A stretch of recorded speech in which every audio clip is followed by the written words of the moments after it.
नमस्कार विद्यार्थी मित्रों। सेठ जे.एच. सोनावाला हाई स्कूल में अहमदाबाद। विषय सामाजिक विज्ञान, धोरण 9। विद्यार्थी मित्रों, आज આપણે યુનિટ 3 પ્રકરણ 13ની ચર્ચા શરૂ કરીશું। પ્રકરણ 13 ભારત સ્થાન ભૂસ્તરીય રચના અને ભૂપૃષ્ઠ ભાગ 1। વિદ્યાર્થી મિત્રો, આપણે આ પ્રકરણમાં વિશ્વમાં ભારતનું સ્થાન ક્યાં છે, ભારતની ભૂસ્તરીય રચના કેવી છે અને ભૂપૃષ્ઠ કેવા પ્રકારનું છે એની ચર્ચા આપણે આ પ્રકરણમાં કરીશું। વિદ્યાર્થી મિત્રો, આપણે જાણીએ છીએ કે વિશ્વના દેશોની અંદર ભારતનું સ્થાન ખૂબ મહત્ત્વનું છે। ભારત એક વિશાળ દેશ છે। ભારતની સંસ્કૃતિ પ્રાચીનતમ છે, પુરાણી છે। વિશ્વની અંદર વસ્તીની દૃષ્ટિએ આપણો બીજો ક્રમ છે। લોકશાહી દેશોની અંદર સૌથી મોટો લોકશાહી દેશ આપણો છે, કારણ કે લોકશાહી દેશોની અંદર સૌથી વધુ મતદારો ભારતમાં છે। ભારતીય સંસ્કૃતિની સમન્વયકારી ભાવનાએ કોઈપણ ધર્મને, જાતિને કે પ્રજાને આજ દિન સુધી અવગણી નથી, એને તરછોડી નથી। દરેક ધર્મના લોકોને, જાતિના લોકોને અથવા તો પ્રજાને હંમેશા આવકાર્યા છે। ભારતની પ્રજા સર્વધર્મમાં માને છે। દરેક લોકો પ્રત્યે એક સરખા પ્રકારનો વ્યવહાર એ ભારતની એક આગવી ઓળખ છે, જેના કારણે જ ભારતમાં એક સમન્વયકારી સંસ્કૃતિનો સમન્વય થયો છે એમ આપણે કહી શકીએ। વિદ્યાર્થી મિત્રો, પ્રાચીન સમયથી માંડીને આજના આધુનિક સમય સુધી, એટલે કે અર્વાચીન સમય સુધી ભારતે અનેક પ્રકારની કુદરતી અને માનવ સર્જિત આપત્તિઓનો સામનો કર્યો છે। આવી તમામ પ્રકારની કુદરતી અથવા તો માનવ સર્જિત આપત્તિઓ સામે સતત આપણે લડ્યા છીએ, એનો સામનો કર્યો છે, અને જેના કારણે આજે આપણે પ્રગતિના સોપાનો સર કરી શક્યા છીએ। આ સમૃદ્ધ ભારતીય સંસ્કૃતિના ઘડતરમાં અને વિકાસમાં ભારતની ભૌગોલિક પરિસ્થિતિએ પણ ખૂબ મહત્ત્વનો ભાગ ભજવ્યો છે। વિદ્યાર્થી મિત્રો, વિશ્વમાં ભારતના સ્થાન, કદ અને વિસ્તારની વાત કરીએ તો વિદ્યાર્થી મિત્રો, વિશ્વનો નકશો જો આપણે ધ્યાનથી જોઈએ તો ભૌગોલિક દૃષ્ટિએ ભારત ઉત્તર ગોળાર્ધમાં આવેલો છે, ઉત્તર ગોળાર્ધનો ભાગ છે। વિદ્યાર્થી મિત્રો, ઉત્તર ગોળાર્ધ એટલે પૃથ્વીની બરાબર મધ્યમાંથી 0° અક્ષાંશ વૃત્તે વિષુવવૃત્ત પસાર થાય છે। એ વિષુવવૃત્ત પૃથ્વીને બે ભાગની અંદર વિભાજિત કરે છે, જેમાં ઉપરનો જે ભાગ છે એને આપણે ઉત્તર ગોળાર્ધ તરીકે ઓળખીશું, અને નીચેના હિસ્સાને, એટલે કે 0° અક્ષાંશ વૃત્તથી નીચેનો જે હિસ્સો છે એને આપણે દક્ષિણ ગોળાર્ધ તરીકે ઓળખીશું। તો નકશામાં ધ્યાનથી જોઈએ તો વિષુવવૃત્તથી ઉપરના ભાગમાં આપણો દેશ છે, એટલે ઉત્તર ગોળાર્ધમાં આપણે છીએ એમ કહી શકીએ। એશિયા ખંડના દક્ષિણ ભાગમાં ભારત છે. ભારતનો મુખ્ય ભૂમિખંડનો વ્યાપ 8.4 થી 37.6 ઉત્તર અક્ષાંશ વૃત્ત, 68.7 થી 97.25 પૂર્વ રેખાંશ વૃત્ત વચ્ચે છે. આપણા દેશની બરાબર મધ્યમાંથી કર્કવૃત્ત પસાર થાય છે 23.30 ઉત્તર અક્ષાંશ વૃત્ત પર, જે આપણા દેશને બે ભાગમાં વિભાજિત કરે છે, જેનો ઉત્તર ભાગ વધુ પૂર્વ અને પશ્ચિમ દિશા સુધી ફેલાયેલો છે, કે જ્યાં વિશાળ મેદાનો જે વિશાળ મેદાનોની રચના હિમાલય પર્વતમાંથી નીકળતી નદીઓના કારણે તૈયાર થયા છે. ફળદ્રુપ મેદાનો છે. સાથે સાથે ભારતની કુદરતી રક્ષણાત્મક દિવાલ એવી હિમાલય પર્વત શ્રેણી ઉત્તરમાં છે. કર્કવૃત્તથી દક્ષિણે આવેલો ભારતનો જે હિસ્સો છે, ભાગ છે, એ મોટે ભાગે ત્રિભુજાકાર છે, ત્રિકોણાકાર છે, જેનો દક્ષિણ તરફનો હિસ્સો જેમ જેમ દક્ષિણમાં જતા જઈએ એમ એ સાંકડો થતો જાય છે. આ મુખ્યત્વે દ્વીપકલ્પીય ઉચ્ચ પ્રદેશનો ભાગ છે, જેમાં પૂર્વ અને પશ્ચિમ કિનારાના કેટલાક સાંકડા મેદાનોનો સમાવેશ પણ થાય છે. અહીં એક શબ્દ આવ્યો, દ્વીપકલ્પ. વિદ્યાર્થી મિત્રો, ભારતનો દક્ષિણ છેડો દ્વીપકલ્પ છે. દ્વીપકલ્પ એટલે જે જમીન વિસ્તારની 3 બાજુઓ પાણીથી ઘેરાયેલી હોય એવો જે ભૂભાગ છે એને આપણે દ્વીપકલ્પના નામથી ઓળખીશું.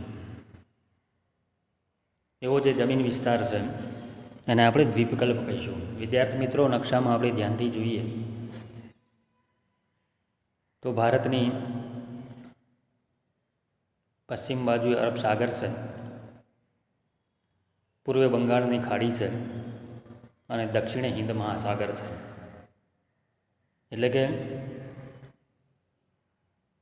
ભારતની 3 બાજુઓ પાણીથી ઘેરાયેલી હોવાને કારણે દ્વીપકલ્પ તરીકે ઓળખવામાં આવે છે. આપણા દેશના અક્ષાંશીય અને રેખાંશીય વ્યાપ બંને લગભગ સરખા એટલે કે 30° છે. વાસ્તવિક રીતે ઉત્તરમાં કાશ્મીરથી દક્ષિણે કન્યાકુમારી સુધી એટલે કે ઉત્તરથી દક્ષિણ ભારતની લંબાઈ 3214 કિલોમીટર જેટલી જોવા મળે છે. પશ્ચિમે આપણા ગુજરાતથી શરૂ કરીને પૂર્વમાં અરુણાચલ પ્રદેશ સુધીનો જે વિસ્તાર છે એની લંબાઈ 2933 કિલોમીટર જેટલી છે. રેખાંશીય તફાવતને કારણે એના પૂર્વ અને પશ્ચિમે આવેલા દૂરના સ્થળોના સ્થાનિક સમયની અંદર આશરે 2 કલાકનો તફાવત જોવા મળે છે. એટલે કે અરુણાચલ પ્રદેશના પૂર્વ ભાગની અંદર જ્યારે સવાર પડે છે, સૂર્યોદય થાય છે, ત્યારે બરાબર એ જ સમયે પશ્ચિમ ગુજરાતમાં રાત હજુ બાકી હોય છે, એટલે કે સૂર્યોદય થયો હોતો નથી. ભારતના પ્રમાણ સમયની રેખા 82.30 પૂર્વ રેખાંશ વૃત્ત છે, જે ભારતના 5 રાજ્યોમાંથી પસાર થાય છે. એનો સ્થાનિક સમય સમગ્ર ભારતના પ્રમાણ સમય તરીકે ઓળખવામાં આવે છે. એટલે કે 82.30 પૂર્વ રેખાંશ વૃત્તનો જે સમય છે એ સમય સમગ્ર દેશની અંદર લાગુ પડે છે. વિદ્યાર્થી મિત્રો, ભારતના નકશાને જો આપણે ધ્યાનથી જોઈએ તો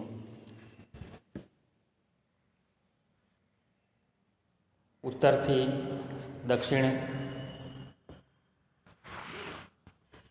કાશ્મીરથી કન્યાકુમારી સુધી 3214 કિલોમીટર જેટલી લંબાઈ છે. ગુજરાતથી અરુણાચલ પ્રદેશ સુધી 2933 કિલોમીટર જેટલી લંબાઈ છે. દક્ષિણે હિન્દ મહાસાગર છે, પશ્ચિમે અરબ સાગર છે અને પૂર્વે બંગાળની ખાડી છે. ભારતનો કુલ વિસ્તાર 32.8 લાખ ચોરસ કિલોમીટર જેટલો છે. ક્ષેત્રફળની દ્રષ્ટિએ જોતાં દુનિયામાં આપણો ક્રમ 7મો છે. ભારત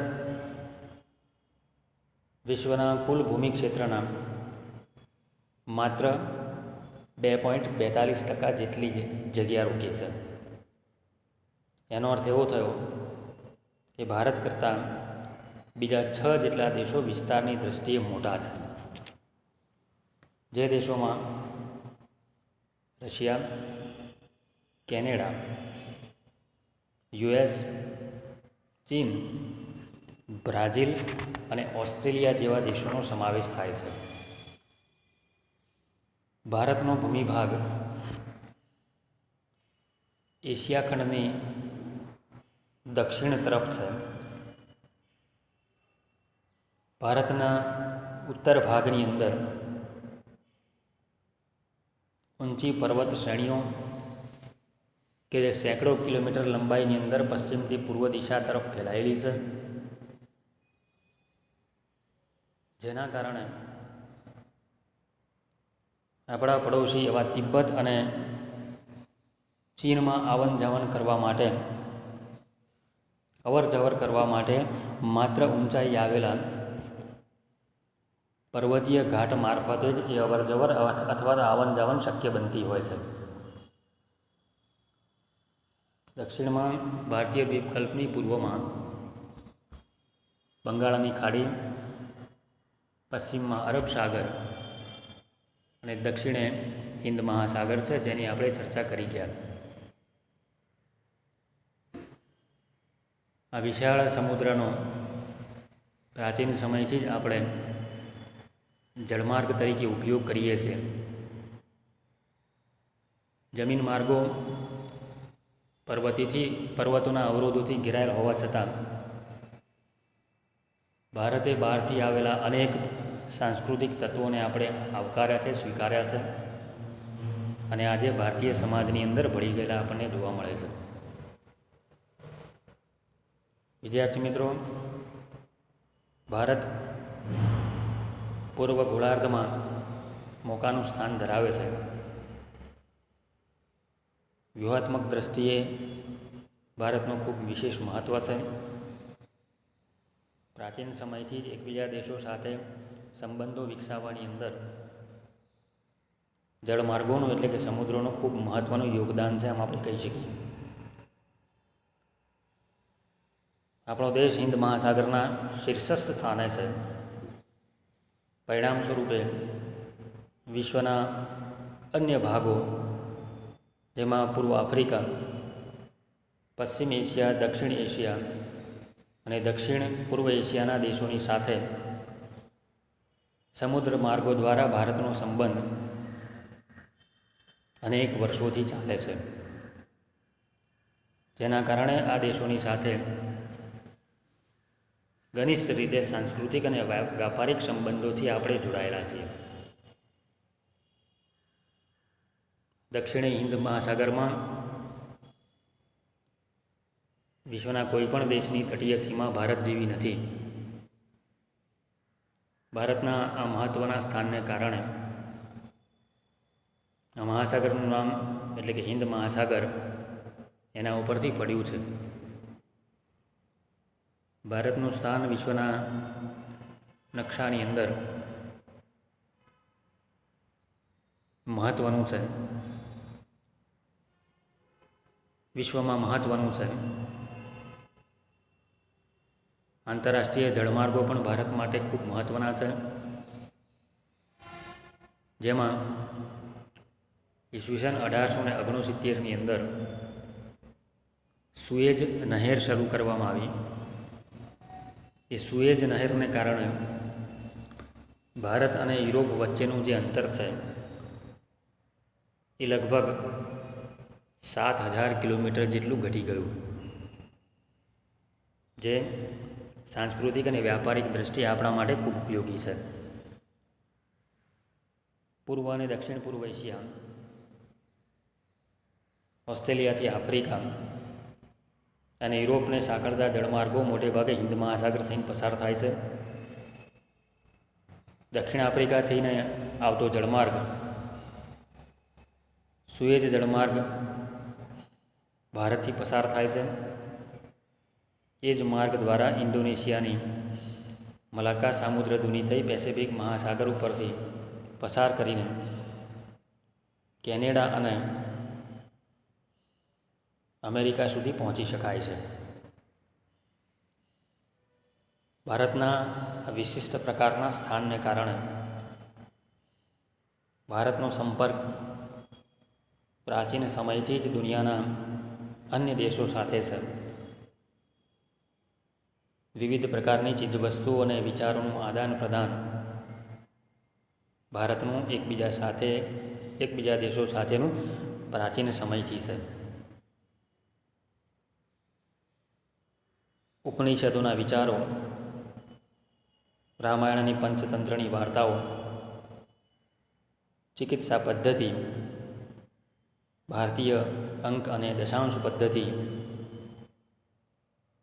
ભારતના આ જ સ્થાનને કારણે વિશ્વના વિભિન્ન ભાગો સુધી પહોંચી છે એમ આપણે કહી શકીએ. ટૂંકમાં કહીએ તો ભારતનું સ્થાન વિશ્વની અંદર મહત્ત્વનું અને મોકાનું છે. વિદ્યાર્થી મિત્રો, આજે આપણે અહીંયા સુધી ચર્ચા કરીશું. બાકીની ચર્ચા હવે પછીના તાસમાં કરીશું. અસ્તુ. જય હિન્દ.